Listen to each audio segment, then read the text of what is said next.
Check పెట్టడానికి దొరబాబు గారు పార్టీకి ఆహ్వానించారు సార్? లేదండి, దొరబాబు గారు ఎలక్షన్ ముందే వద్దామని అనుకున్నారు, కొన్ని కారణాల వల్ల రాలేకపోయారు. ఆయన మాలో ఒక కుటుంబ సభ్యుడిగా ఉన్నారు, ఆయన చాలా సౌమ్యంగా ఉండే మనిషి, అటువంటి ఆలోచనలు ఏం లేదు. ఒక చెక్ పెట్టడానికి అవసరం ఏముంది? ఇది పవన్ కళ్యాణ్ గారి నియోజకవర్గం, ఇక్కడ ఎవరు చెక్ పెడతామండి? కంప్లీట్గా ఇది పిఠాపురం అనేది పవన్ కళ్యాణ్ గారి అడ్డా, అది ఇంకా దాని గురించి ఆలోచించి అవసరం లేదు. Thank you.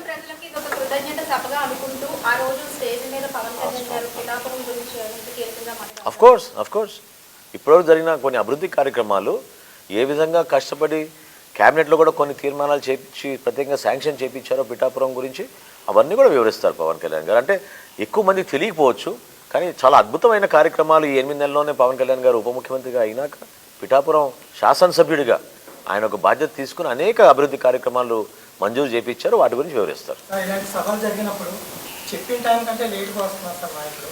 ఈ కార్యకర్తలు ఈ నాయకులు ఎవరైతే ఉన్నారో వాళ్ళు ఎండకి తీవ్రమైన ఇబ్బంది గురవుతున్నారు. ఏమండి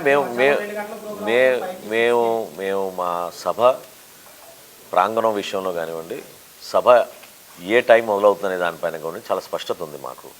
4 సాయంత్రం మా సభా కార్యక్రమాలు మొదలవుతాయి. సో ఎవరికి ఇబ్బంది కలగకూడదు, ఎవరికి అసౌకర్యం కలగకూడదు. పవన్ కళ్యాణ్ గారు ప్రతి సందర్భంలో చెప్పేది ఏంటంటే, తిరిగి ప్రయాణంలో వెళ్ళేటప్పుడు అందరినీ మీరు జాగ్రత్త చూసుకోండి, వాళ్ళ ఇంటికి క్షేమంగా వెళ్ళాలి, ఎవ్వరు కూడా ఇబ్బంది పడకూడదు. అందుకే ఇందాక చెప్పాను నేను, వాతావరణంలో కొన్ని మార్పులు వచ్చినాయి, మేము అన్ని విధాలుగా పుచ్చకాయలు కానివ్వండి, మజ్జిగ కానివ్వండి, వాటర్ కానివ్వండి, ఓఆర్ఎస్ ప్యాకెట్లు కానివ్వండి, ఎవరు కూడా డీహైడ్రేట్ కాకుండా ఉండడానికి కోసం, అదేవిధంగా సభలో కూడా అందరికీ కూడా స్నాక్స్ అవి ఏర్పాటు చేసే విధంగా అన్నీ చూసుకున్నాం. ఎవరికి పొరపాటు జరగదు. మాకు ఒక అద్భుతమైన మెడికల్ టీం ఉంది, మాకు వాలంటీర్స్ టీములు ఉన్నారు, వీళ్ళంతా నిస్వార్థంగా పనిచేసే వ్యక్తులు చాలామంది ఉన్నారు. ఎవరికి ఎటువంటి అసౌకర్యం